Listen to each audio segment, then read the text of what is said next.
Bonjour à tous, bienvenue pour la quittance des énergies du dimanche 26 avril.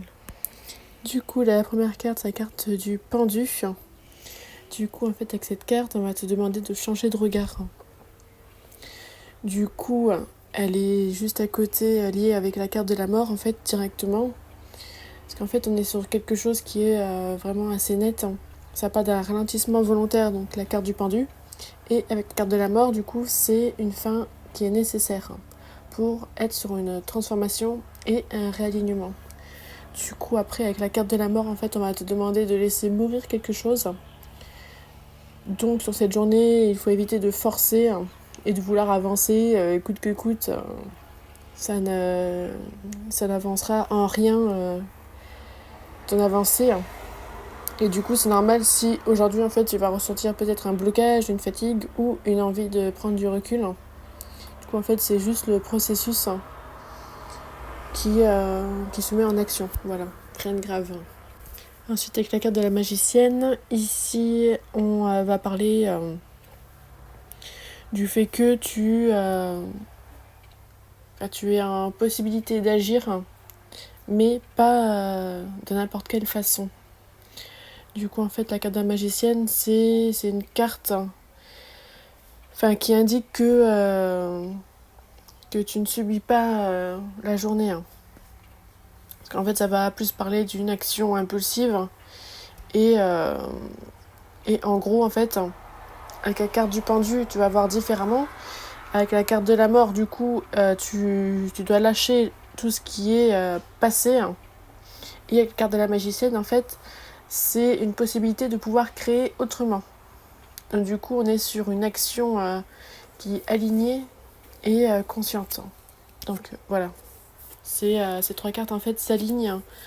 Quand je les casse toutes seules sur l'alignement.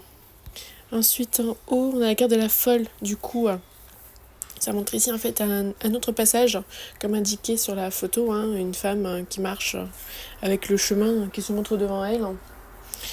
Du coup, en fait, ça indique le passage et c'est une sorte de mouvement. Parce qu'en fait, avec les trois cartes qui est précédées juste avant, ça indique que après en fait le lâcher prise, bien le moment du grand saut. Mais du coup, en fait, il faut pas le faire comme ça à la va-vite. Il faut que ce soit un saut réfléchi et un saut en confiance. Parce qu'en fait, avec les trois cartes qui précèdent, ça vient t'indiquer que tu ne peux pas tout en fait contrôler sur cette journée, ni même sur les journées à venir. Mais qu'il y a aussi une part d'inconnu que tu dois être à même en fait d'accepter pour pouvoir justement être sur cette action de mouvement en fait, voilà. Et ensuite après avec la carte en bas, du coup c'est la carte des amoureux, du coup c'est la fondation du tirage en croix, c'est le cœur vraiment réel du tirage. Parce qu'en fait ça va venir ici te parler en fait d'un choix qui est important à prendre, qu'il y a aussi une recherche d'alignement avec toi-même. Et ensuite on parle ici de valeurs et de liens, soit envers toi-même ou envers quelqu'un. Du coup en fait c'est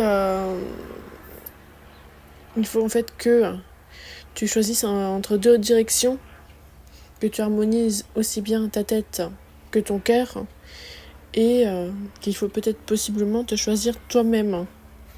Donc en gros, ce qu'il faut retenir de cette carte, c'est qu'il faut en fait arrêter de te trahir pour maintenir un équilibre qui ne te correspond peut-être plus.